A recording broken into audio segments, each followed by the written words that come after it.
Hola, ¿qué tal? Buenos días a todos. Muchas gracias por la introducción.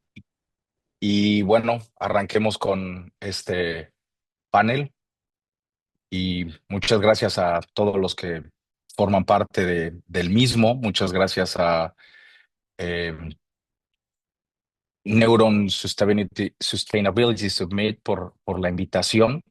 Y bueno, en este panel, el reto ambiental de soluciones al límite, me toca a mí dar la introducción. Y previo a la presentación de mis compañeros, como ya lo mencionaron. Y bueno, en, en este caso nos enfrentamos a un reto muy importante, entendiendo que el ser humano desde sus inicios ha afectado con sus actividades a los ecosistemas y ha modificado el equilibrio del planeta, teniendo consecuencias que hoy se han intensificado tanto que parecen irreversibles. Hoy estamos enfrentando una gran degradación ambiental, el agotamiento de los recursos naturales y el deterioro de la estabilidad climática. Utilizamos un modelo conocido como business as usual, que ha eh, degradado el medio ambiente y los recursos naturales por el beneficio económico. Y esto nos ha llevado hoy a lo que conocemos como una emergencia planetaria. Y nos enfrentamos no solo a una crisis ambiental, sino a múltiples crisis interconectadas que afectan nuestra vida y amenazan la viabilidad de nuestro futuro en la Tierra. Estas crisis planetarias pues destacan la crisis climática, el aumento de las temperaturas globales, la crisis de biodiversidad, la extensión masiva de especies y la destrucción de hábitats, la crisis de agua, la crisis de contaminación, no solamente de aire, sino también de suelo por desechos plásticos, y esto pues genera un deterioro en los suelos, y la crisis alimentaria. Dentro de todas estas crisis, el cambio climático es la que está empezando a tener mayor repercusión en la vida diaria de todos nosotros, porque los eventos que estamos sufriendo y que estamos viendo, no solo nada más en México, sino a nivel mundial, pues están afectando la vida que tenemos día a día. Y particularmente México es un país que es muy vulnerable a los efectos del cambio climático debido a la ubicación geográfica que tiene y a los ecosistemas que hay. Y esto lo hace sumamente vulnerable a los estragos del cambio climático, y esto lo podemos ver con los fenómenos como el huracán Otis, que azotó Acapulco, que pues a la fecha muchas partes no se han podido recuperar, y las sequías del año pasado, que posiblemente se vayan a agravar todavía más este año. Y lo más importante y lo más complicado, pues es que estas crisis climáticas afectan principalmente al sector más pobre del país, que muchas son comunidades indígenas, y es muy complicado el que puedan sobreponerse a todos estos estragos. Esto genera afectaciones a derechos fundamentales como son el acceso al agua potable, a la seguridad alimentaria, a la vivienda digna, a la salud, y esto tiene que tomarlo en cuenta el gobierno para poder generar acciones que que puedan adaptar a la población a estos nuevos estragos de los efectos del cambio climático, porque ya hemos visto que a pesar de todos los esfuerzos que se han realizado en México y en el mundo, pues es muy probable que se vaya a superar el umbral de 1.5 y 2 grados que se tenía durante COVID, que se pararon todas las actividades. El 30% de las emisiones se redujo, pero esto no fue algo significativo, y estudios recientes indican que se va a superar en el 2040 los 1.5 o hasta más. El umbral de los 2 grados será cruzado antes del 2067, y a finales del siglo XXI podremos alcanzar los 3 grados centígrados más. Entonces, en este contexto, pues tenemos que observar que no solamente el gobierno forma parte de un sector importante para combatir estos fenómenos climáticos, sino las empresas tienen que tener ahorita el bastión de liderazgo, y es por eso que hoy estamos hablando de marcos regulatorios, los de private governance o los famosos criterios ESG, donde las empresas pueden empezar a liderar las medidas de adaptación y mitigación para frenar los efectos del cambio climático. Y esto resulta importante, puesto que a partir de 2026, las emisoras de valores en México tienen que presentar ya sus reportes de sustentabilidad. Y esto es importante porque ya no tiene que ser algo voluntario a nivel México, sino ya va a empezar a ser algo obligatorio. Y eso para las empresas y para la sociedad resulta en algo benéfico a largo plazo. Y en este panel exploraremos el marco legal de México y cómo exige a las empresas reducir sus huellas de carbono, los retos para la descarbonización de sus cadenas de valor y cómo se pueden superar mediante la colaboración y la innovación. Y con esto en mente, bueno, pues pasaremos a las primeras preguntas que se tienen en el panel. Y me gustaría comenzar con Carla González. Hola Miguel, gracias Que- por la presentación y la bienvenida. No, al contrario, muchas gracias, buenos días. Y bueno, Carla, me gustaría preguntarte, entre el equilibrio entre rentabilidad y cuidado ambiental y descarbonización y sustentabilidad para agregar valor, ¿qué nos podrías hablar de eso desde tu posición en Michelin y las acciones que está tomando la compañía en materia de sustentabilidad? Gracias, sí, pues gracias por la invitación, feliz de platicar. Creo que tenemos que arrancar diciendo, ¿no? Hablabas tú de este contexto, ¿no? De todo lo que está sucediendo en el mundo, que para mí me pone los pelos de punta, ¿no? Como decimos en México, me quita el sueño y realmente me agobia profundamente, pero creo que es importante empezar a hablar de soluciones, ¿no? De cómo estamos tomando este rol tan activo y no quedarnos en el pánico que en el que muchas veces ronda la conversación. Y creo que en este sentido ha venido habiendo una evolución muy interesante en términos empresariales, ¿no? Hablábamos de una responsabilidad social empresarial que nos dimos cuenta que no funcionaba a lo largo de la pandemia o en muchos otros momentos cuando hay vacas flacas, ¿no? Lo primero que se corta, lo primero que se cierra son estos presupuestos. Y entonces hemos venido aprendiendo a decir cómo lo integramos dentro de la estrategia general del negocio y creo que es la mejor postura en la que podemos estar. Y no estoy hablando de Michelin, sino estoy hablando del contexto ESG, ¿no? El entender que al inicio se hablaba de un balance que a veces no se lograba entender, pero cuando sí, cuando no, ¿no? Como que en concepto sonaba muy ameno, pero en la práctica y en el día a día y en la toma de decisiones se volvía muy complicado. Y ahora sí, hablando desde mi cachucha en Michelin, creo que algo que conectó mucho conmigo fue el darme cuenta que la estrategia del grupo lo hablan desde una multiplicación. Es personas por planeta por rentabilidad, ¿no? Lo que hace que si una parte de esta ecuación está en cero, significa que la ecuación se cancela y entonces se vuelve mucho más sencillo la toma de decisiones. ¿Cómo va permeando esto a lo largo de todos los colaboradores, sean los operadores que tenemos en la planta hasta el equipo de dirección? Es regresar a esta multiplicación constantemente. Y es decir, bueno, puede tener un valor, pero nunca estar en cero, ¿no? Y habrá decisiones que tomemos a favor del planeta, pero que tienen que tener una estructura o una base también de rentabilidad, un retorno que haga sentido. Y creo que la compañía ha trabajado muy fuertemente en entender y cuestionarse y decir, somos mucho más que llantas y cómo podemos tener como llantera, ¿no? O como una empresa que ha sobrevivido tantos años. Michelin es una empresa de más de 120 años de antigüedad que ha venido evolucionando con esta estrategia y entendemos el rol perfecto que jugamos en la descarbonización del transporte. Y en este sentido quisiera un poco ponerlo en el contexto nacional. México en el 2020 se compromete con los objetivos nacionalmente determinados a reducir en un 22% las emisiones.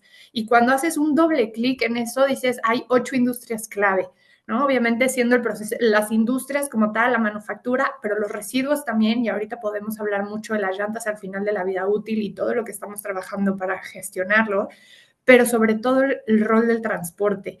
Cualquier persona que esté aquí, que esté trabajando en la industria del transporte, tiene que entender el rol tan importante que jugamos como industria para la descarbonización del país. Es prácticamente el 18% de las emisiones que se generan en México y lo podemos ver como una carga, o también lo podemos ver con, tenemos la posibilidad de transformar ese 18% y darle la vuelta.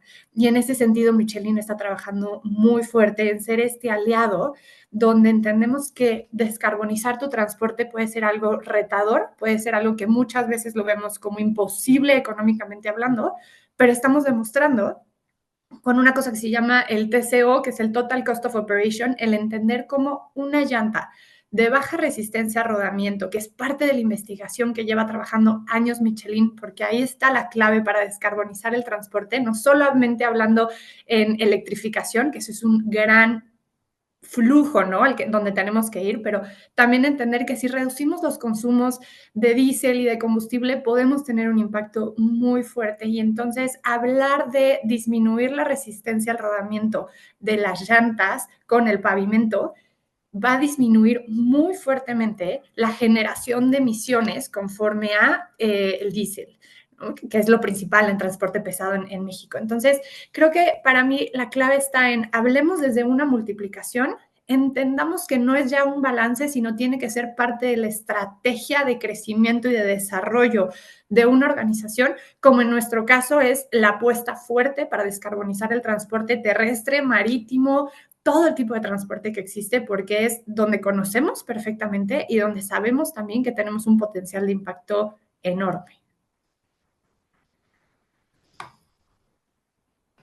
Muchas gracias, Carla. Muchas gracias por tu participación. Pues sí, es impresionante lo que hace Michelin. O sea, nos estás hablando de un desarrollo, una estrategia de desarrollo sustentable, básicamente, con personas, planeta y rentabilidad. Y el entender que pues el total cost of operation son mejoras tecnológicas, que es justamente lo que nos habla del desarrollo sostenible y de todo lo que pues necesitamos para mejorar a largo plazo. Muchísimas gracias, te lo agradezco mucho. Pues Y bueno, ahora pasamos con Aldo Díaz. Miguel, ¿cómo estás? Gusto saludarte. Muchas gracias, Aldo.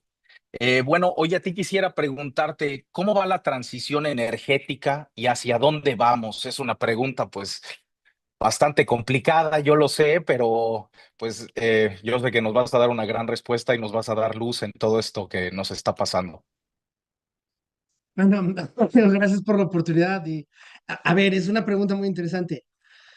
Hace unos días se publicó el factor de emisión del Sistema Eléctrico Nacional, que es el que determina cómo vamos en la transición energética y cuánto se está produciendo. Y en el 2024 producimos 1.4 más que el 2023, que son cerca de 44.44 toneladas de CO2 al ambiente. Es decir, vamos mal. Es decir, si el tema es contrarrestar el factor de emisión del sistema eléctrico, en cuanto a transición energética vamos mal. Los retos han sido mayúsculos. Por supuesto que en ello estamos ocupados, pero este reto hacia la transición energética no queda en buenas voluntades o tiene que ir más allá de los discursos que se están haciendo en materia empresarial o gubernamental, o incluso más allá del agravio. Estamos ante un cambio de paradigmas que exige un tamaño, un esfuerzo en conjunto del tamaño de las dificultades y de las viejas prácticas a vencer. Estos paradigmas son muchísimos. Tiene que ver desde cómo entendemos la energía y cómo la entendemos desde el punto de vista de la población. A pesar de que en la secundaria te dijeron que la energía no se crea ni se destruye, solo se transforma, hay una población enorme en México que cree que la energía se pasa y que hay energía positiva y negativa. Y ayer me sorprendieron diciéndome que ahora hay energía masculina y femenina. Y pues no, la realidad es una muy distinta y no tiene que ver con el gran paradigma que tenemos como país, sino que la población no entendemos cómo funciona la energía y las generaciones jóvenes, por ejemplo, pues prenden el foco de luz y no saben de dónde viene, cómo viene, qué es todo este sistema energético nacional y ni siquiera cómo funciona. Llevar o romper ese paradigma es muy difícil, porque además tenemos que romper viejas prácticas que estamos trabajando como profesión y defender la profesión. ¿Cómo vamos a defender esto? Pues evidentemente siendo mejores. Cuando hablamos no solamente de la tecnología, sino de la implementación empresarial de una tecnología en específico, como ahora nos comentaban en el tema de las llantas, pues también hablamos de una legislación que si todo sale bien, en 8 días, el 18 de marzo, la presidenta Claudia señaló que se puede publicar la ley secundaria que va a ser muy favorable y muy clara en materia de transición energética justa y sustentable para este país. Y eso, pues, debería de generar un gran esfuerzo en todos los participantes del mercado que estamos yendo hacia esa transición energética. Pero no debería de bastar en una legislación o no debería de bastar en romper paradigmas, sino también hablamos de romper con una demagogía nacional o ahora internacional con nuestro país del norte que debe de cambiar en función no de fronteras o necesidades energéticas, sino de las generaciones que vienen atrás para nosotros. Casi todo el discurso de una transición energética tiene que ver con economía y tiene que ver con un desarrollo energético justo, pero también tiene que ver con el modelo sustentable de las personas que vienen atrás de nosotros. Este cambio de paradigma no es sencillo, tendremos que trabajar todos en una función enorme para contrarrestar ese 1.4% que el país está creciendo. Sin embargo, creemos que hay esperanza. La industria solar en México en el 2024 por fin superó el valor de mercado de $1.000 millones en generación distribuida. Tiene un crecimiento del 41% en el 2024, es buenísimo. Para que te des una idea, en México, más o menos cada 5 minutos, un nuevo hogar o un nuevo comercio o una nueva industria puso un sistema fotovoltaico y utilizó el sol a su favor como fuente de energía, lo cual es buenísimo. México está creciendo cerca de un 16% más que el mundo. Tenemos avanzada. México es el tercer país con mayor irradiación solar. Estamos creciendo y la verdad es que le estamos sacando provecho a ello.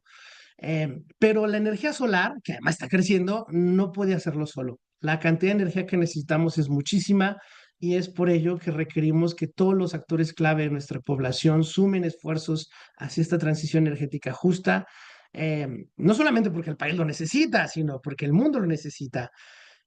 Estamos trabajando en ello y no me quiero exceder porque me excedo horrible, pero, pero, pero la suma del conocimiento de todos los que estamos aportando en la transición energética suma y debería desarrollar hacia ese camino que todos queremos. Entonces la respuesta es, vamos mal, pero hay muchísima esperanza, mi estimado.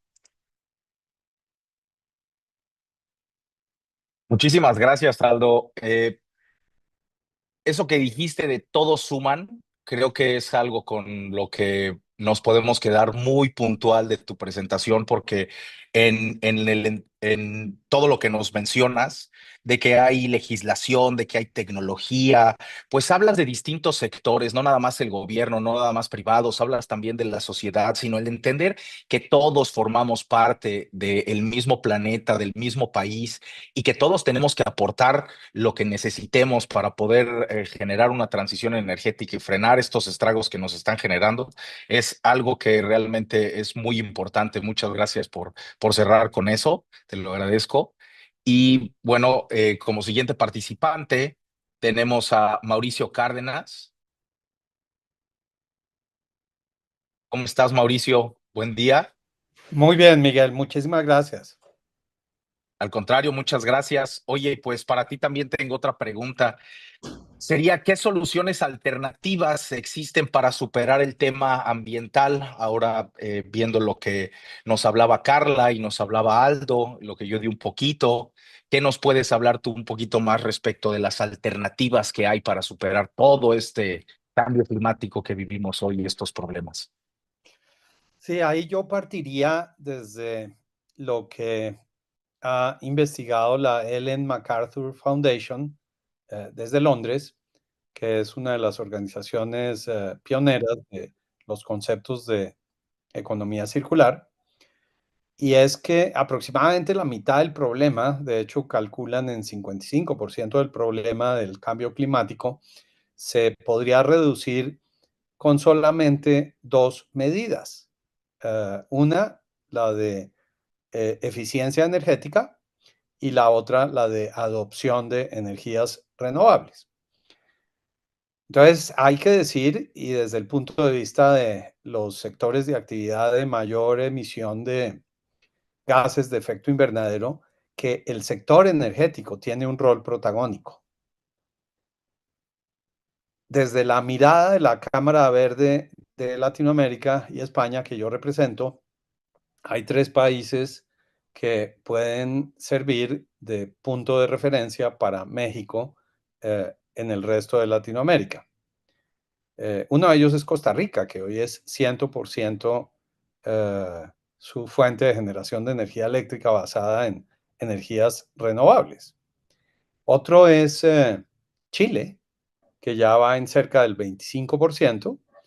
Y el tercero es Colombia, mi país de origen, en donde hay la expectativa de que en los siguientes 2 a 3 años se alcance un valor de entre el 10 y 15% de las energías renovables no convencionales, y si a eso le agregamos la energía hidroeléctrica, que se acerque al 80 a 85% la matriz limpia. En México, lamentablemente, estamos en la situación inversa, en donde cerca de un 70% de la energía eléctrica generada proviene de fuentes fósiles, y en donde, de todos es sabido, el marco regulatorio que se expidió con la reforma constitucional de 2013 se paralizó durante el anterior sexenio. Hay la buena noticia de que dentro del Plan México, uno de los 11 puntos es justamente el de la promoción de las energías renovables. Y hay, a pesar de que la matriz energética sigue siendo sucia en México, hay la esperanza de que proyectos macro de granjas solares y granjas eólicas continúen su avance, como el que ya existe en Sonora, y paulatinamente se liberen las restricciones que hasta este momento ha habido para la autogeneración, que ha sido limitada reglamentariamente y por las licencias ambientales a medio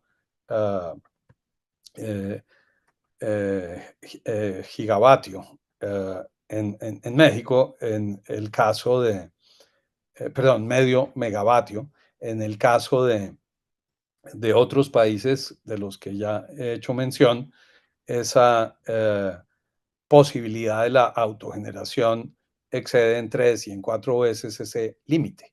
Entonces, con una sola medida que se tomara en México para permitir la autogeneración y la desconexión de una red eléctrica con fuentes fósiles sucias, ya habría un avance significativo. Entonces, estamos hablando de las fuentes de energía renovables no convencionales. En apenas 2 semanas voy a estar en un foro que es la tercera cumbre de transición energética, de la que Cámara Verde es organización de apoyo y socia de divulgación, en conjunto con una agencia europea de promoción de inversiones en energía renovable que se llama INVR. Se completan ya 3 años de realizar este espacio de encuentro, que también incluye una rueda de negocios entre desarrolladores de proyectos, empresas grandes del sector energético, inversionistas y reguladores. Y no es solo, a pesar del nombre, Cumbre de Transición Energética de Colombia, un espacio en el que converjan actores de ese ecosistema energético solo de Colombia. Participan de otros países de Latinoamérica y los inversionistas son de países del primer mundo. Algo que les puedo anticipar es que, en efecto,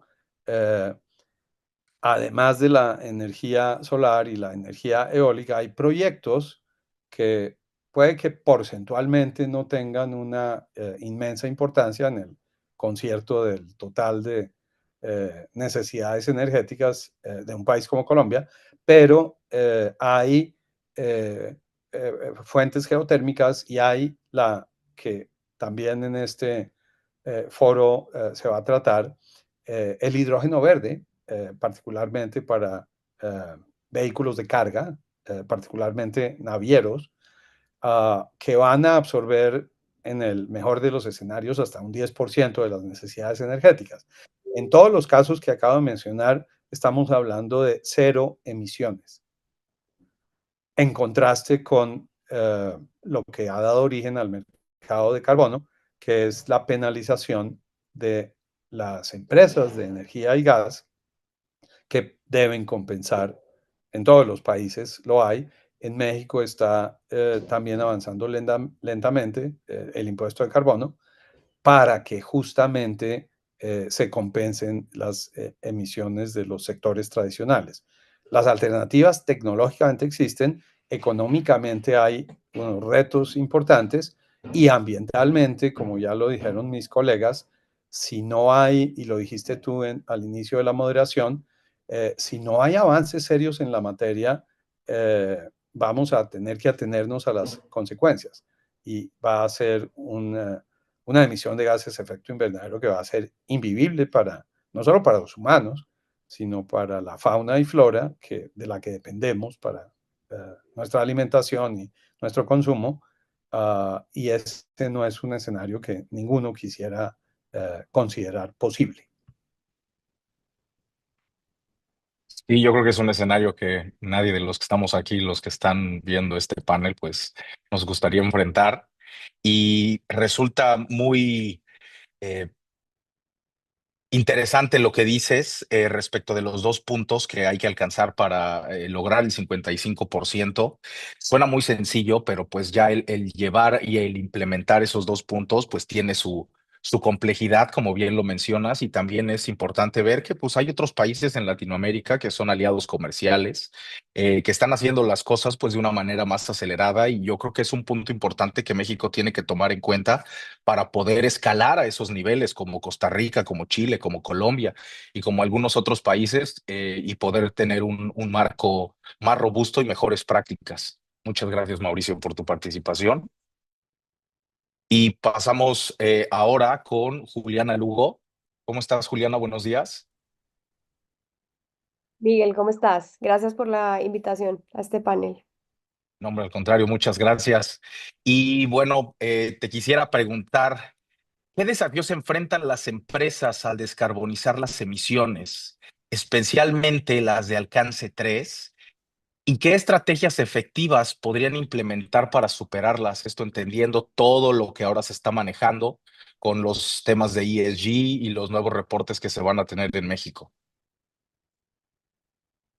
Gracias por la pregunta, Miguel, y creo que es interesante porque voy a poder recoger un poco de lo que cada una de las personas que han hablado antes ha venido mencionando.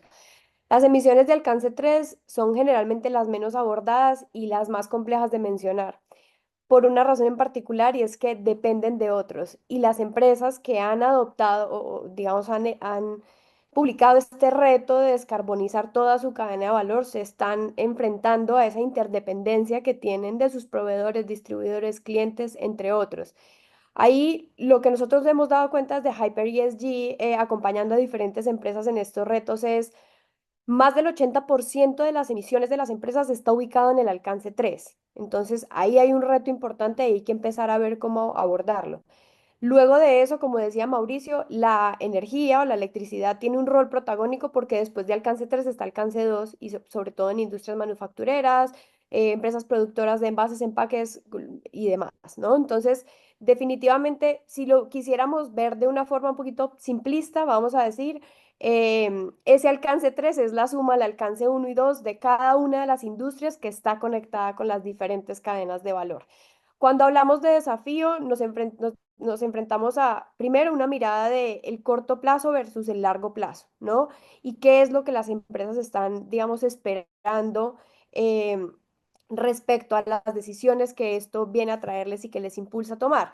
Seguramente vamos a ver en las conversaciones que vienen más adelante durante esta jornada y mañana que la financiación es uno de esos desafíos, los costos de implementación, que probablemente los retornos de inversión que tiene para las empresas lograr implementar estas soluciones de descarbonización no se ven en el corto plazo. He escuchado empresas que dicen, no, es que si el caso de negocio no es a menos de 2 años el retorno, no puedo entrar en esa inversión.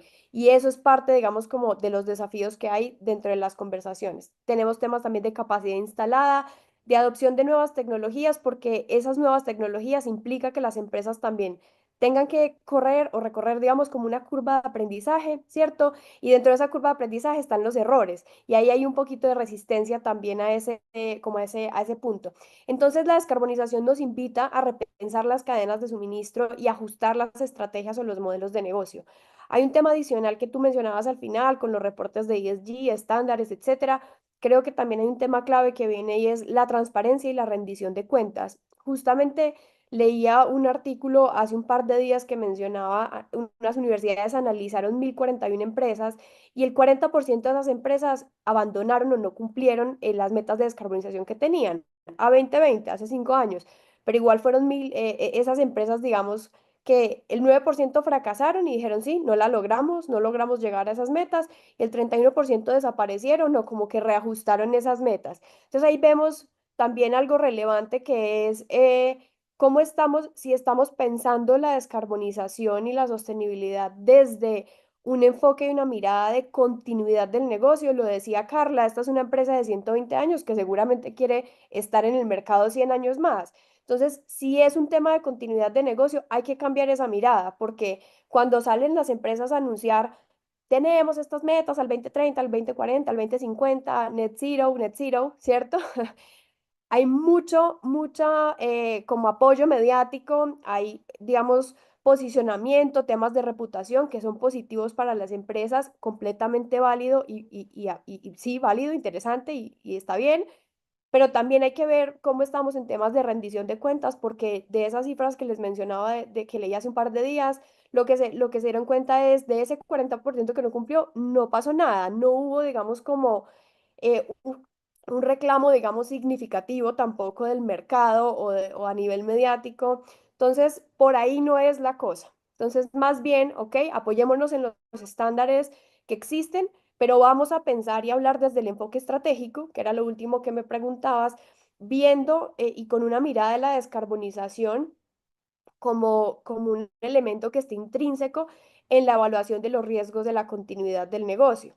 Dentro de la descarbonización entra la circularidad, como lo mencionaba Mauricio, entran muchos elementos adicionales, energía, agua, regeneración. No solamente hablamos de temas de mitigación y de reducción al interior de las empresas, sino también de cómo las empresas luego se relacionan hacia afuera, ¿cierto? Con otros ecosistemas para que esas cadenas de suministro o esas cadenas de valor se puedan adaptar mejor al cambio climático y sean mucho más resilientes a los efectos que esto tiene. Yo definiría, digamos, como en tres grandes puntos esta parte de la mirada estratégica que me preguntabas al final. La primera es estrategia, la estrategia del negocio, específicamente hablando de empresas.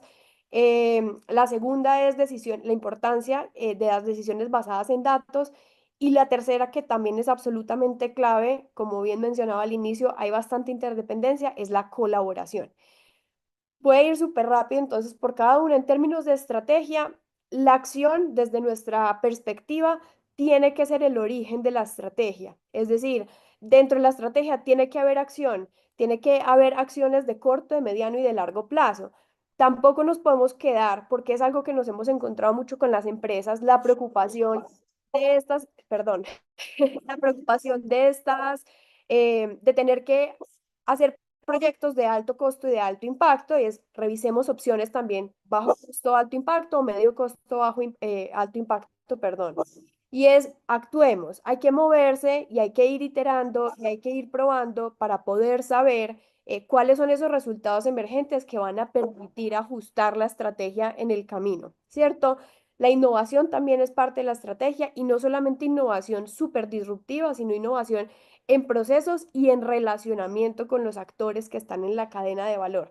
Ahí diríamos entonces que todos estos temas de descarbonización no son solamente un reto técnico, sino que también es un reto adaptativo que implica gestión de cambio, que implica ese cambio al interior de las organizaciones, cómo está al interior y también cómo se refleja al exterior.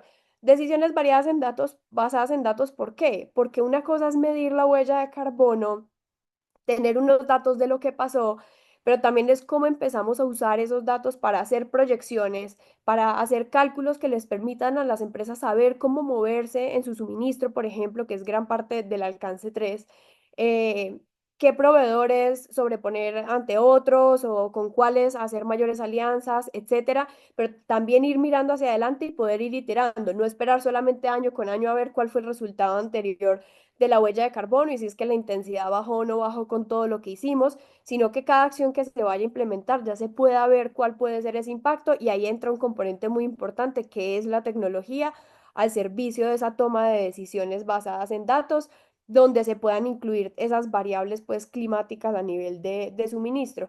Y cerrar con el tema de la colaboración, que hay unos retos importantes, no solamente la colaboración con proveedores, también incluso con startups y empezar a que las empresas abran como ese ecosistema de innovación a innovación abierta y traer otras startups que tengan una madurez, digamos, financiera y a nivel de innovación que les permitan a las empresas probar nuevas cosas e ir testeando poco a poco para ir avanzando. Ese sería mi mensaje. Muchas gracias, Juliana. Muchas gracias por tu participación. Y fíjate, también en tu respuesta utilizaste que necesitamos de otras personas o de otras empresas para poder alcanzar las metas. La interdependencia que tenemos y los esfuerzos que podemos tener para poder alcanzar la reducción de emisiones de Scope 3, creo que son lo más importante en esta parte. Y también el entender que las empresas tienen que tener una buena estrategia, como lo mencionas. Si no hay una buena estrategia, por más que puedan sacar reportes donde digan que están haciendo pues maravillas dentro de la empresa y que están haciendo cuestiones súper importantes, pues al final realmente no representa las acciones que tienen que están generando y pues es lo que se tiene que evitar, ¿no? El greenwashing de las empresas y el realmente reportar y hacer algo que sea de valor y que las empresas las haga resilientes, reportando una doble materialidad en los reportes de sustentabilidad. Muchas gracias, Juliana. Y a los asistentes al panel, si tienen preguntas, mándenlas y al final del panel se abrirá una sección de preguntas y respuestas para que las podamos responder. Y con esto, bueno, terminamos el primer bloque de preguntas, pasamos al bloque 2. Solamente me gustaría recordarle a los panelistas que tenemos entre 4 y 5 minutos de respuesta para respetar el tiempo de los las siguientes mesas de trabajo, por favor. Muchas gracias. Y el primero en este bloque 2 va a ser Mauricio. Te toca inaugurar este nuevo bloque, mi querido Mauricio. Muchas gracias. Y bueno, en este es las alianzas y cooperación. ¿Qué opinas tú y desde tu posición, digamos, como presidente de la Cámara Verde, las alianzas estratégicas entre los sectores? Sí, esa es la pregunta de los, ¿cómo se dice en el contexto mexicano? De los 60 millones de pesos Sí, o algo por ese estilo.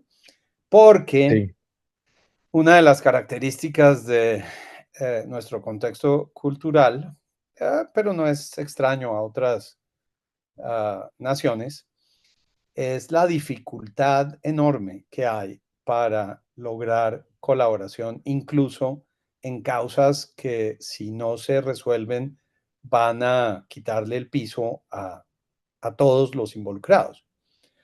Hay un ODS, el número 17, Objetivo de Desarrollo Sostenible, que habla justamente de la alianza y cooperación para hacer realidad los Objetivos de Desarrollo Sostenible. Tú reseñaste al inicio que parte de lo que enfrentamos es más que avance, retroceso en el logro de esos ODS. Y yo doy por sentado que el ODS 17 es uno de los que ha pecado por sus limitaciones. Al mismo tiempo, las nuevas reglamentaciones y las estrategias de descarbonización están pidiéndole a las que en nuestro argot de Cámara Verde denominamos empresas ancla, que para cumplir con las estipulaciones de alcance 3 deben asumir hasta cierto punto responsabilidad por las emisiones de su cadena de proveedores y por hacia adelante sus distribuidores. Son muy pocas las empresas los que están documentando esos avances, a ellas mis respetos, y por supuesto habría que aprender de las lecciones. No tendría yo evidencia en este momento para compartir al respecto acerca de qué fue lo que lo hizo posible. Y finalmente, hablando de alianzas y colaboración, pues hay organizaciones, antes de hablar de Cámara Verde en específico, hablemos de Sistema B, en donde a nivel latinoamericano hay aproximadamente 2.000 empresas que realizan encuentros, comparten buenas prácticas, se apoyan mutuamente y en algunos casos crean conjuntamente cadenas de valor, pero son 2.000 en un territorio en el que estamos hablando literalmente de millones de empresas. Y a nivel global no estamos mejor. Hay 12.000 empresas certificadas como B. Entonces, sí es muy destacable que hayan asumido causas que los llevan a buscar colaboración con otros actores de sus diferentes cadenas de valor, pero eso habla muy pobremente de lo que es lograble. El ejemplo principal, y creo que no estarme excediendo de los 5 minutos, es el Pacto Global o Pacto Mundial de Naciones Unidas, en donde de nuevo, sin poder citar en este momento un número exacto de organizaciones que en México o en cualquier otro país de Latinoamérica forman parte, es de nuevo digamos, la punta del iceberg. Y hay otras que son aún más exclusivas, como el World Council, el World Business Council for Sustainable Development, que emergió del World Economic Forum, que es un club de las empresas más sostenibles del planeta y que en efecto hacen maravillas por incluir a sus proveedores dentro de las metas de sostenibilidad, pero no deja de ser un club selecto. En Cámara Verde tenemos más de 900 miembros que colaboran entre sí. Estos 900 miembros están particularmente en 2 países, o principalmente en 2 países. En México, en Colombia, tenemos cerca de 50 que están en Chile. Y sin duda que lo mismo que aqueja a las otras organizaciones que representan esfuerzos de colaboración para lograr conjuntamente objetivos de sostenibilidad, lo que nosotros hacemos también palidece frente a la avasalladora necesidad del planeta y de la sociedad como la conocemos. No me canso, llevo 12 años en este oficio y sin duda ahora que acabamos de transformarnos en México de una misión internacional, que lo fuimos durante los últimos 5 años, a hacer una asociación civil, tenemos en la mira crecer con empresas pequeñas y medianas y con empresas grandes en México. No se ha aventurado en este momento a hablar de un número exacto. Habría que remitirse a lo que otras cámaras que tienen 80 años de historia, como Canacintra, han logrado. Estamos colaborando con ella en específico para que la oferta de valor que le entregan a sus miembros, que colaboran entre sí, incluya su contribución a objetivos de sostenibilidad. El vaso está lamentablemente en este momento medio vacío, no medio lleno en los temas de colaboración. Muchas gracias, Mauricio, por tu participación. Y yo creo que una parte importante que mencionas es el apoyo a las pequeñas y medianas empresas, porque todo mundo cuando hablamos de empresas nos imaginamos siempre las marcas más grandes y pues sabemos que ellas cumplen y tienen una mayor posibilidad de cumplimiento. Sin embargo, las pequeñas y medianas empresas son siempre las que enfrentan la mayor complejidad en estos temas y que en algún punto representan, como bien lo mencionaba Juliana, una parte de la cadena de valor en el reporte 3 y pues teniendo en cuenta todas estas alianzas que tanto Cámara Verde como otras organizaciones que nos representan están haciendo un buen trabajo, pues creo que es una luz que viene en esto. Muchísimas gracias, Mauricio. Y ahora el siguiente sería Aldo Díaz, de nuevo. Mi querido Aldo, por favor, Miguel, te gracias. toca reflector de nuevo. A tus órdenes. Muchas, muchas gracias. Y Pues la pregunta o que me hablaras un poquito más acerca de las tecnologías viables para resolver el problema de cambio climático y cómo aprovechar la inteligencia artificial. Esto que ahora está de moda, ChatGPT, la AI de Google y todo lo que se está desarrollando. Si nos pudieras dar una explicación respecto de esto, por favor. Amigo, con gusto. Es un tema que me gusta mucho hablar. Mira, la mayoría de nosotros entendemos mal la inteligencia artificial. La inteligencia artificial está causando graves estragos a nivel mundial por temas energéticos. Una búsqueda en Google genera 0.001 watts de energía y una búsqueda en prácticamente cualquier inteligencia artificial está generando 1.5 watts más o menos en DeepSeek. Eso quiere decir que el mundo requiere un montón de energía para temas de inteligencia artificial que no tenemos al día de hoy. Y que además tenemos un serio problema de producción energética renovable para que un usuario le pregunte cualquier tontera en la inteligencia artificial, lo cual es dañísimo. Pero la mayoría de nosotros no vemos cómo va a funcionar la inteligencia artificial o para qué sirve, además de que generes imágenes que de otra manera no tendrías o videos para que te entretengas en Instagram. O sea, la visión real en temas de calentamiento global es que los seres humanos hemos demostrado, al menos en los últimos 70 años, que no somos capaces de generar acciones en contra del calentamiento global. Es decir, que se nos dijo que teníamos que apagar la luz y no la apagamos, se nos dijo que teníamos que dejar de usar popotes y no lo hicimos, se nos dijo que teníamos que cuidar las especies y no las hicimos, se nos dijo un montón de cosas que tendríamos que estar haciendo a esta altura del planeta y no lo hicimos. Y entonces llega la inteligencia artificial. Y la inteligencia artificial es, al menos en avanzada, o al menos en ideología utópica, la solución para los temas de calentamiento global. ¿Cómo? Bueno, pues la integración de la inteligencia artificial con otras inteligencias que ya venían, como IOS o IoT y demás, nos va a resolver la vida. A palabras camperas, ¿cómo funciona esto? Hay un escritor que me encanta que lo pone muy claro. Decía, el día de mañana Carla va a abrir la nevera, va a sacar una cerveza y le va a decir, Carla, es la cuarta cerveza que llevas en la semana. O posibles cirrosis en el año 2028. O va Juliana a estar viendo Netflix y le va a decir, en lugar de que aparezca en Netflix y le diga, oye, esa es la tercera serie que ves, le va a decir, oye, tienes que levantarte a caminar 30 minutos y hacer ejercicio porque si no vas a tener un daño hepático en el 2030. Una cosa de estas. Es decir, ahora parece, fíjate, fíjate Miguel, porque es importante, que ya no tenemos que apagar la luz, sino que la inteligencia artificial metida con inteligencia de dispositivos, lo que va a ocasionar es que el dispositivo sea más inteligente que nosotros y va a apagar la luz sin que nosotros la tengamos que apagar. Y entonces el coche nos va a decir a dónde tenemos que ir, la televisión nos va a decir hasta cuánto podemos ver, el refri nos va a decir qué tenemos que comer para que sea sustentable.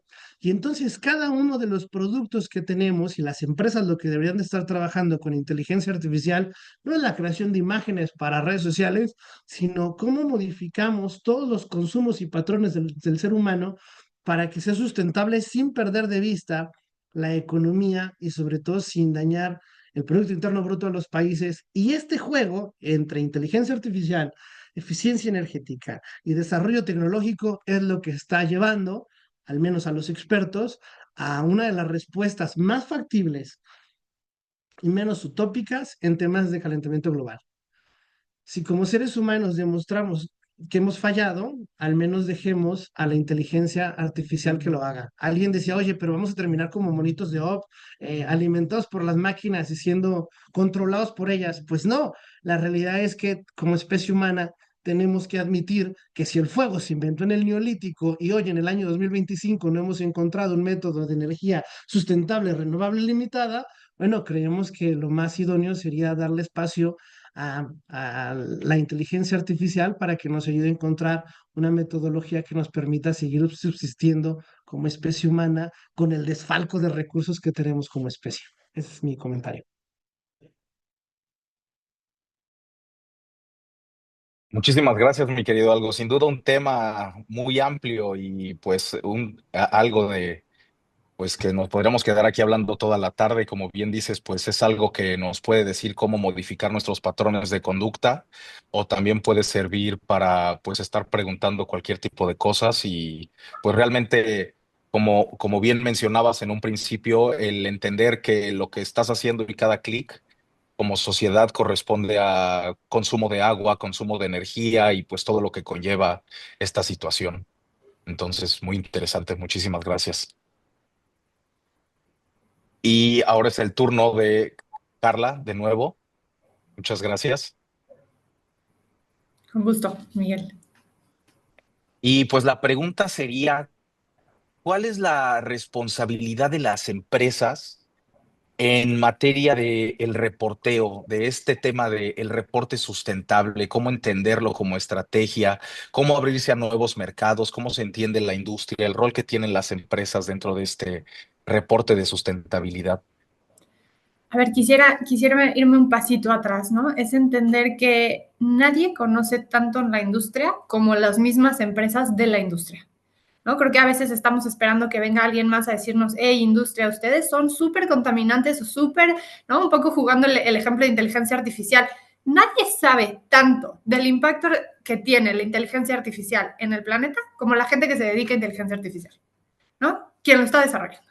Y entonces es lo mismo, ¿no? En este sector yo entiendo perfectamente cuál es el impacto de mi industria y estos mecanismos de reporteo surgen en esta mirada de transparencia, surgen en esta mirada para decir cómo somos, pues sí, lo más transparentes y rendimos cuentas allá afuera. Pero la realidad para mí, el reporteo, y creo que durante las últimas semanas el reporteo se ha politizado muchísimo, ¿no? El contexto ESG se ha vuelto algo sumamente político con nuestro vecino del norte y creo que hemos perdido la esencia de dónde viene. No estamos hablando de que la sustentabilidad o el ESG ha muerto, creo inclusive que está enfrentándose a su mejor momento, porque estamos obligando a empresas, estamos obligando a reportar y estamos entendiendo que deje de ser este concepto sexy, utópico, sino se vuelva una práctica de business as usual, porque tienes que reportar tus estados financieros y de la misma manera tienes que reportar tus emisiones, punto.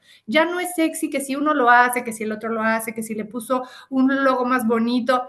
Esta es la metodología en la que tienes que reportar. Estos son tus temas y tenemos que ser transparentes también para poder comparar peras con peras y manzanas con manzanas. Tenemos que lograr entender que el reporte de sustentabilidad tiene que ser lo más sencillo posible y de ahí viene este cambio de políticas, ¿no? Que viene de la Unión Europea con el paquete Omnibus, donde no es que se estén echando para atrás y eso es algo que lo tenemos que dejar clarísimo. Estamos regresando a entender que es cómo lo simplificamos para que lo importante esté escrito, lo que se tenga que cuantificar esté bien plasmado y que sea lo más sencillo para el consumidor. Y entonces, claro, intentamos irnos a un nivel enorme de exigencia que lo que hizo fue que muchas empresas tuvieran que dedicar más tiempo en reporteo que en mitigación y cambio. Mucho dinero se ha invertido en cumplir con CSRD, ¿no? Cumplir con todas estas directivas. Pero hoy la base y para mí la conversación tiene que estar en el por qué. Y el por qué es porque necesitamos saber cuántas emisiones estás generando, punto. Y necesito saber cómo mejoraste de un año al otro. Y entonces deja de ser este concepto sexy y complicado, sino un concepto básico, directo, donde no perdamos el foco de por qué iniciamos todo esto, y es porque tenemos un planeta en crisis y una sociedad completamente rota. Y entonces, dejemos de complicarlo, hablemos de responsabilidad en cuanto a conozco mi industria, conozco lo que estoy haciendo, pero también creo que es un momento para compartir todo esto que estamos haciendo en términos de transformar la propia industria que hoy sé en la que trabajo. Entonces, creo que el reporteo a veces perdemos de vista de dónde surge, perdemos de vista la importancia y como empresas perdemos de vista el por qué inició todo. Y inició todo porque tenemos que darle la vuelta a la situación. Entonces, a la pregunta para mí, Miguel, de cuál es la responsabilidad de las empresas, es reconocer nuestro propio impacto y es hacer todo lo posible todos los días para transformarlo. no desde un área de sustentabilidad. Y creo que esto es la parte bien importante para mí y una mirada de Michelin. La transformamos todos, en todas las decisiones que tomamos, desde director general hasta el personal operativo. Hoy nosotros en Michelin, al educar a las personas de todos los niveles, al desarrollar competencias, no solamente estoy haciéndolos parte de la solución, sino estoy proponiendo nuevas competencias que los van a hacer todavía más competitivos en el mercado laboral. Entonces, la responsabilidad es reconocer el impacto, ser transparentes sin complicarla, hablarle directo al consumidor, reconocer que hemos mejorado y dónde tenemos mucha área de oportunidad, pero también reconocer que la sustentabilidad no es un equipo enorme que se encarga de hacer todo. Es toda una empresa siguiendo una misma directriz con una misma estrategia de negocio.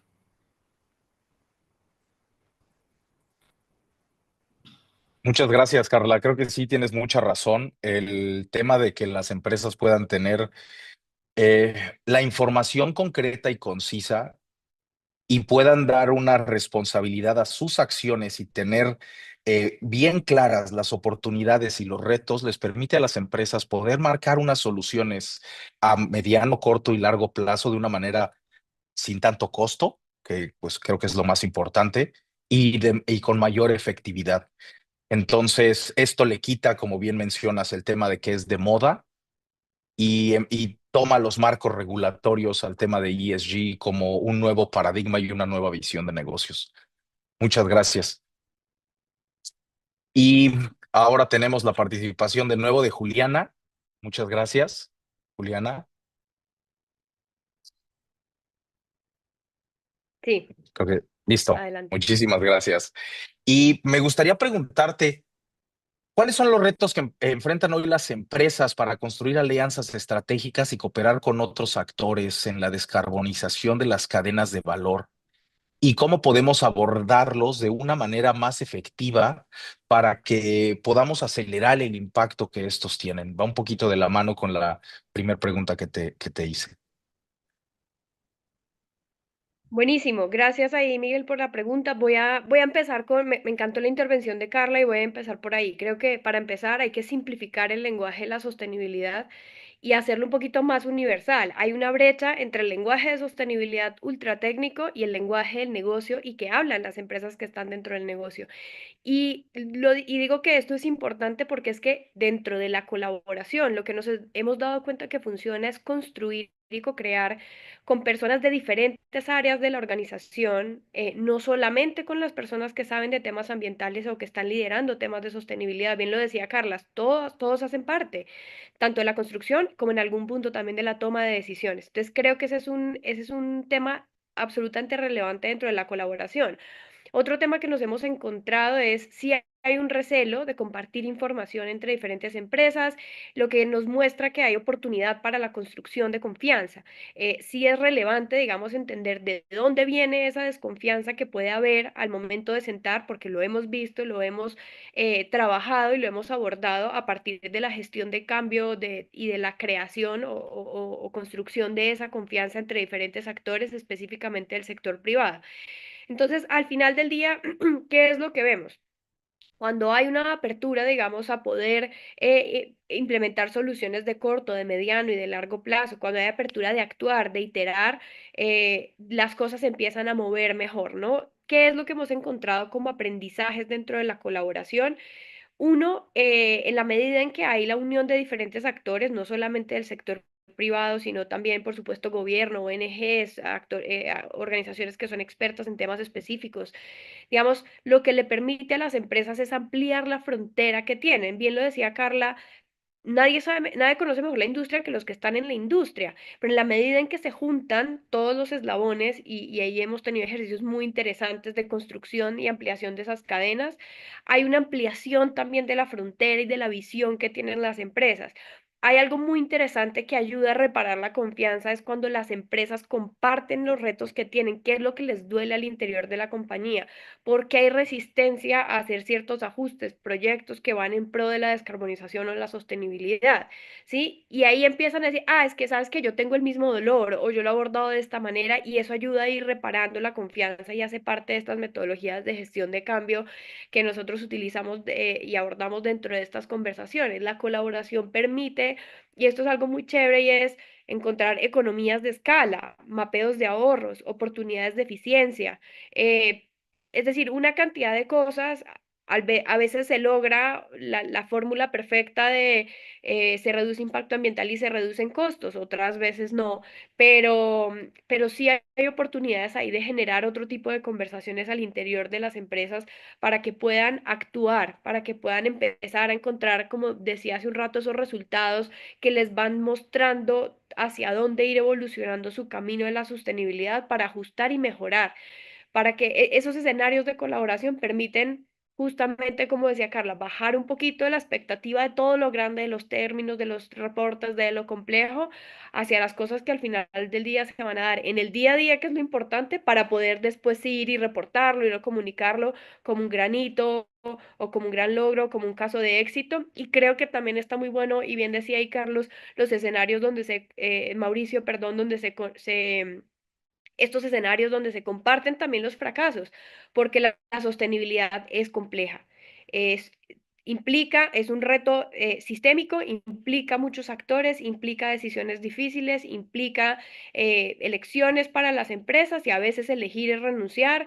Entonces tiene mucha complejidad y las personas que lideran este tipo de cosas dentro de la organización las conocen muy bien. No siempre son solo casos de éxito y creo que de ahí también hay muchísimo aprendizaje para lo que viene. Gracias. Muchas gracias, Juliana, por tu participación. Creo que el coincidir con la parte de Carla de la simplificación del reporte es muy importante y también el que haces mención de que se tiene que crear confianza entre las empresas, que tiene que haber una creación y una construcción de transparencia para que haya una buena transmisión de información y estos reportes puedan ser todavía mucho más sencillos. Y al final, tanto los inversionistas como el público en general, los consumidores, pues tengan el acceso a la mejor información y a las mejores prácticas para bajar estos niveles de complejidad que de repente presentan pues los reportes de sustentabilidad. Y bueno, para cerrar eh, este bloque, pues a mí me gustaría hablarles un poco del cómo el gobierno está realizando ahorita las exigencias para que las empresas puedan reducir sus huellas de carbono y pues es algo que creo que nadie lo ha tocado porque como sabemos tenemos un marco regulatorio que si bien lo tenemos en la Ley General de Cambio Climático, es muy limitada la acción que el gobierno ha tenido para poder marcar este tipo de obligatoriedad a las empresas de poderlo hacer. Si bien tenemos el Registro Nacional de Emisiones, pues marca solamente un reporteo donde no se tiene muy bien claro a veces quién está reportando bien, quién no, y se tiene que hacer un proceso administrativo, pues para poder sancionar a las empresas. Desgraciadamente tenemos un sistema de comercio de emisiones que no opera, que se quedó en solamente la idea de operar y la fase operativa empezaba en el 2023, pero pues algo que ha pasado es que las nuevas administraciones y los proyectos de gobierno son a 6 años, 3 años, 4 años, lo cual resulta ineficiente para este tipo de retos y oportunidades que tenemos.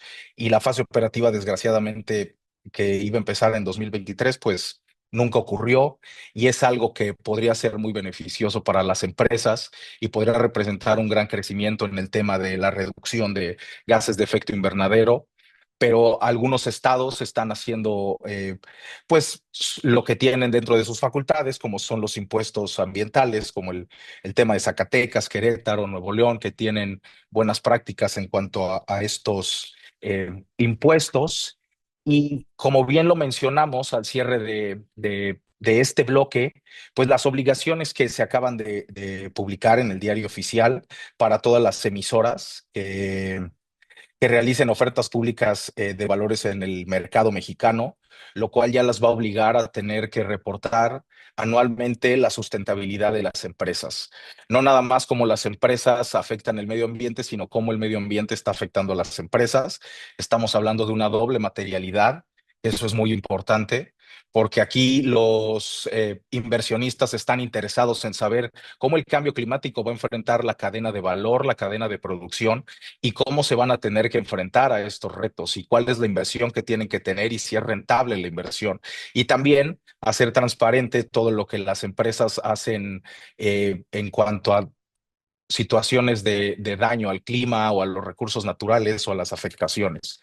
Y esto pues empieza el reporte de 2025 y termina en 2026 y pues con esto esperamos que se pueda llegar a la contribución determinada a nivel nacional de las emisiones que se tienen, porque en la última conferencia de las partes, México se comprometió a alcanzar la tasa cero para 2050, lo cual representa para todos los sectores tanto privado como público, un reto muy importante y es algo que tenemos que hacer de la mejor manera.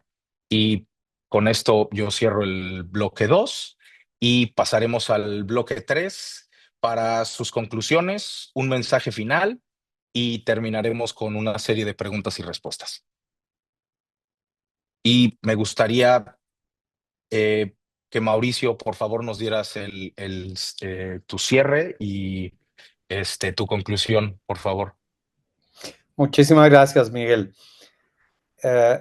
Las palabras que acabaste de emplear me hicieron reflexionar sobre el rol del marco regulatorio, y eso ya lo discutimos varios de nosotros, el papel de la colaboración entre empresas para avanzar en estrategias de descarbonización. Tal vez lo único que no se ha mencionado aquí es el rol del consumidor.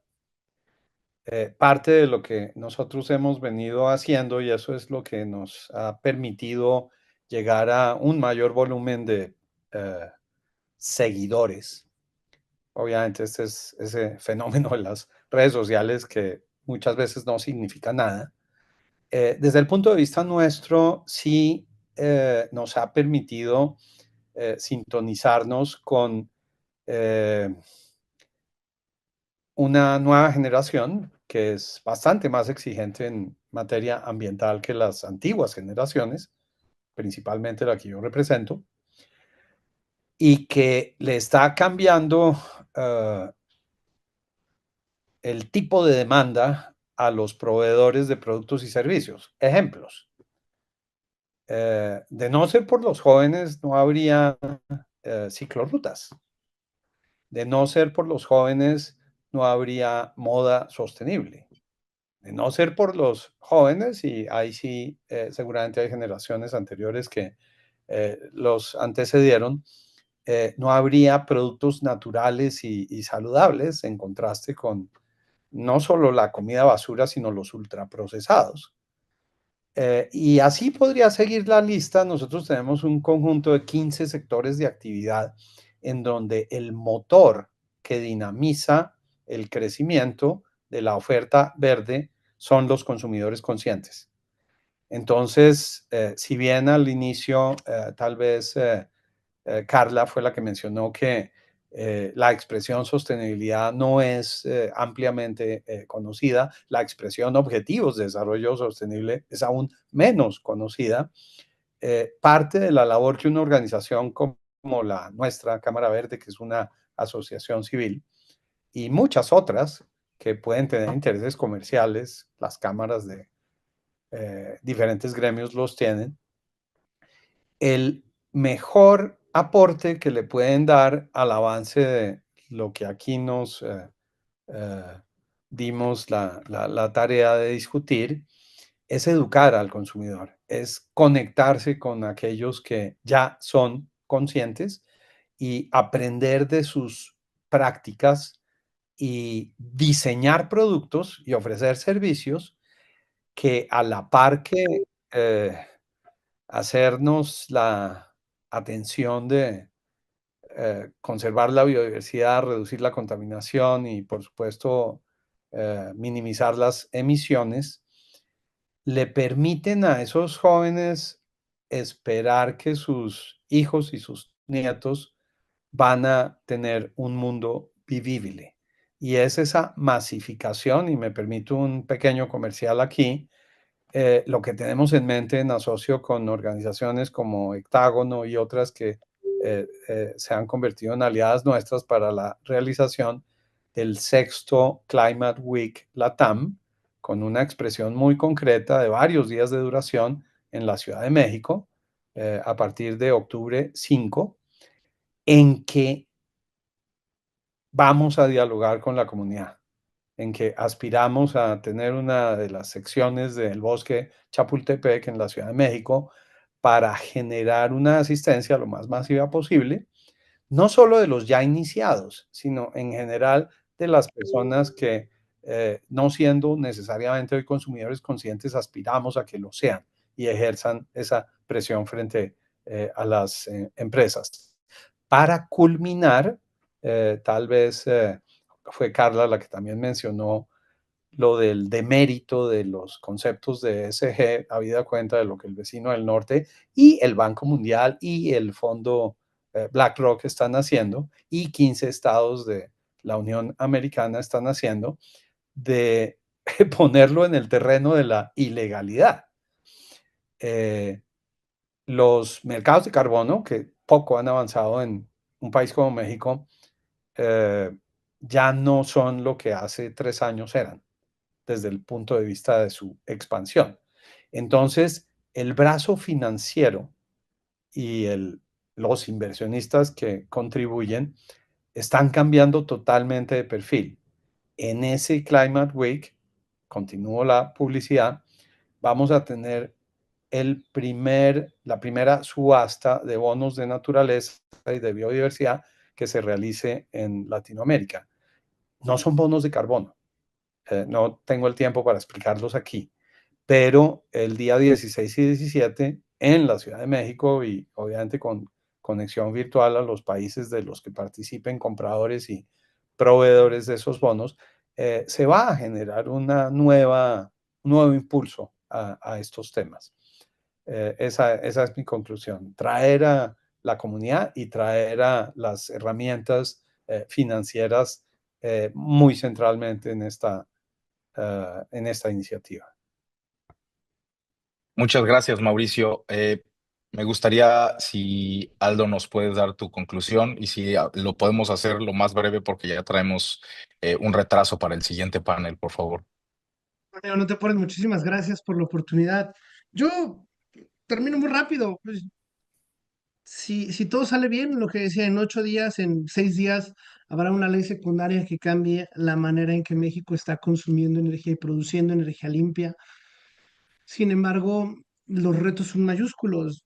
Desde que el mundo es mundo, existen tres cosas que generan progreso: la energía, los insumos y el conocimiento. Y como dicen el resto de mis compañeros, a ver, tanto energía como los bienes tienen obstáculos. Lo que antes hacíamos con muchos materiales y muchísima energía, la tecnología nos ha permitido minimizar ambas en beneficio de la humanidad. Es entonces el último de los bastiones del progreso que además requerimos todos: el conocimiento. Es la clave para avanzar, ya que es el único bien que siempre sigue creciendo, es el único bien que no se acaba, es el único bien que nos permite seguir haciendo mejores herramientas, mejores procesos, mejores acciones. Y, y yo creo que nos levantamos todas las mañanas para, y vamos a nuestros negocios y estamos creando en estos círculos de desarrollo, en estos foros como los que hace Neuron Business, y cual estoy muy agradecido. Nos levantamos para buscar mejores circunstancias y creamos, y si no, creemos en que las vamos a encontrar, pero solo a través del conocimiento es que podemos facilitar la transición a mejores oportunidades.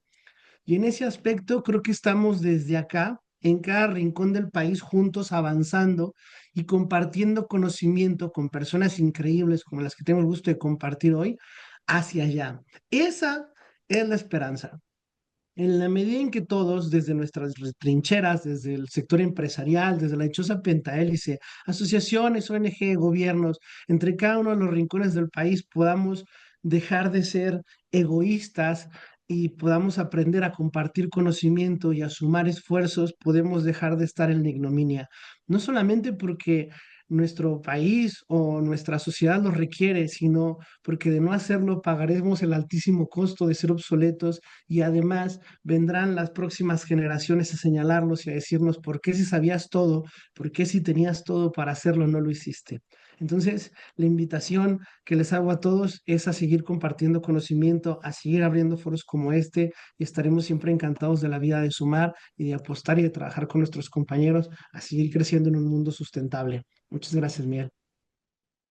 Muchas gracias, Aldo. Oye, y aprovechando que estás por acá y para no preguntarle a ChatGPT, nos están haciendo una pregunta y pues me gustaría mejor que tú nos dieras la respuesta en vez de la inteligencia artificial. ¿De qué opinas del papel que juega la inteligencia artificial en el desarrollo de soluciones ambientales en México? Bueno, rapidísimo, ya lo dije, la idea de preguntarle a DeepSeek no es que le preguntes qué vas a comer o tu mejor rutina de gimnasio, sino encontrar mejores soluciones a través de otras implementaciones como IoT o iOS. Es decir, que la inteligencia ya venga de los productos sustentables. Durante mucho tiempo se habló de los hogares inteligentes y que gritarle a Alexa para que haga algo no se considera inteligente, sino que pueda ser predictivo. En la medida en que aprendamos a que ese sistema deba ser predictivo, va a ser mucho mejor. El ejemplo más rápido que tengo, para no quitarle mucho tiempo a los restos de los panelistas, es ese. Es que si no estás en el cuarto, se va a apagar la luz y eso va a ser más eficiente, que tu computadora ya no va a requerir que la apagues cuando te vayas, va a entender que ya no la estás usando y se va a autoapagar y va a tener un controlador para que tu conector ya no se cargue porque ya sabe que no estás ahí y que no lo estás usando. Esos pequeños watts que desperdiciamos en toda nuestra cadena productiva son un montón. Eh, el ejemplo más rápido que tengo es una televisión hoy de 80 pulgadas consume casi 100 veces menos energía que la televisión de bulbos que tenía tu abuela. Entonces, ¿por qué hoy en día los hogares consumen muchísima más energía que antes? Y la respuesta es muy sencilla, porque tenemos más aparatos tecnológicos que están conectados todo el tiempo y que no hace sentido con el consumo de vida de la especie humana. Entonces, como el ser humano no es capaz hoy de apagar todo y de ser lo suficientemente inteligente como para tener un consumo energético justo y tener un conocimiento justo de lo que debe de consumir, entonces tendrá que venir la inteligencia artificial a hacer mella de ello y a darnos la respuesta que nosotros no podemos. Pero tiene que venir desde las empresas y de los productos que están sacando al mercado. Esa es mi respuesta. Muchísimas gracias, Aldo. Y ahora me gustaría, Juliana, si nos puedes dar tu conclusión y cierre, por favor.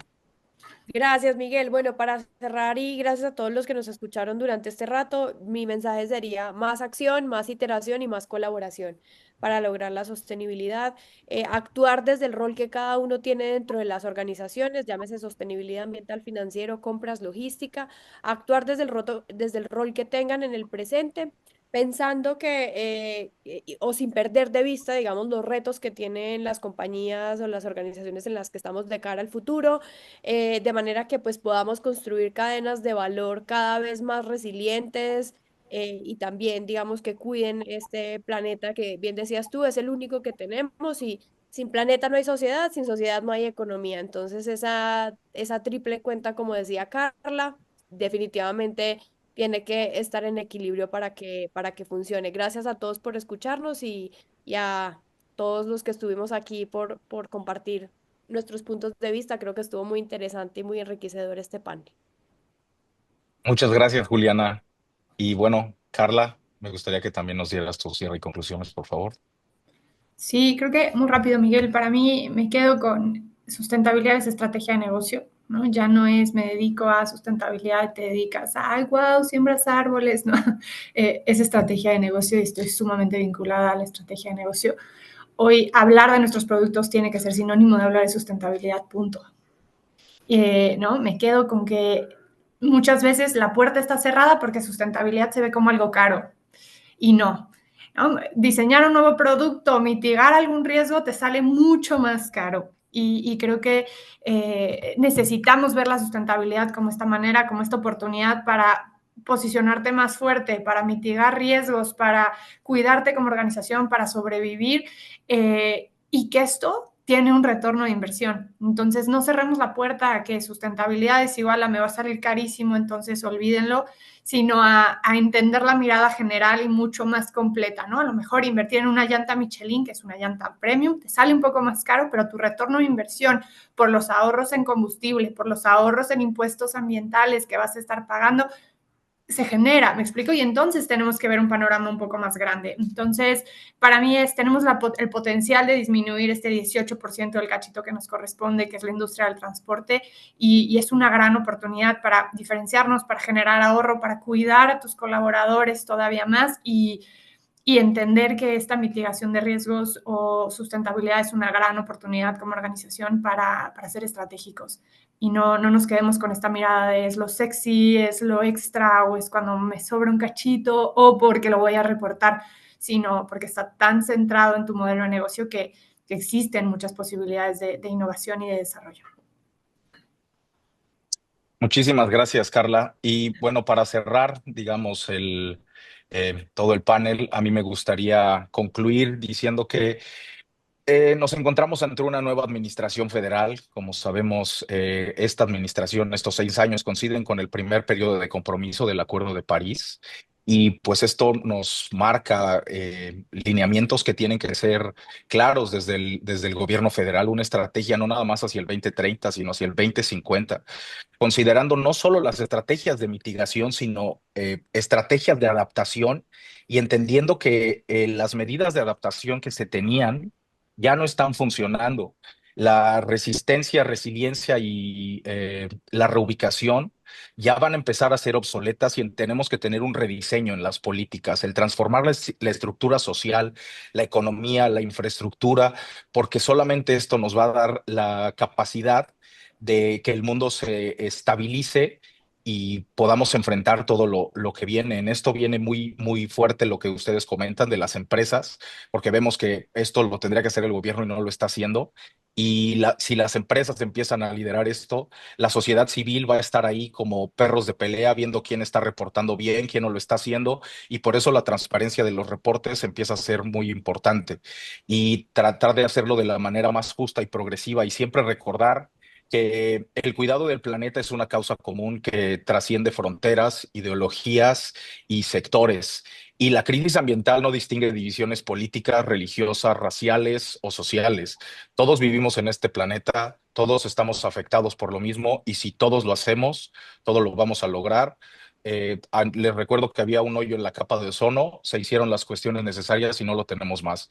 El COVID se erradicó en un año, entonces como humanidad tenemos la capacidad, si lo queremos hacer, cada uno, como bien lo mencionaron en todas sus participaciones, de hacer lo que nos toca y cambiar el futuro tenebroso que tenemos hacia adelante y catastrófico de la humanidad para las generaciones futuras.